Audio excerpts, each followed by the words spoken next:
শুনতে পেলাম পোস্তা দিয়ে তোমার নাকি মেয়ের বিয়ে। গঙ্গারামকে পাত্র পেলে জানতে চাও সে কেমন ছেলে।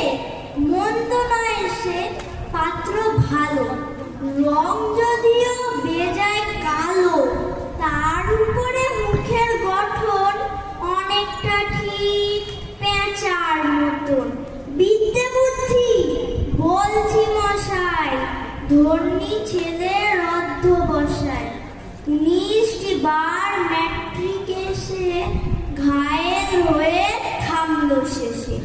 বিষয়াশয় গরিব বেজায়, কষ্টে সৃষ্টে দিন চলে যায়। মানুষ তো নয় ভাইগুলো তার, একটা পাগল একটা গোয়ার, আর একটি সে তৈরি ছেলে। জাল করে নোট গেছেন জেলে। কনিষ্ঠটি তবলা বাজায়, যাত্রা দলে 5 টাকা পায়। গঙ্গারাম তো কেবল ভোগে পিলের জ্বর আর পাণ্ডু রোগে। কিন্তু তারা উচ্চ ঘর, কংসরাজের বংশধর। শ্যামলাহিড়ি বনগ্রামে কি যেন হয় গঙ্গারামের। যা হোক, এবার পাত্র পেলে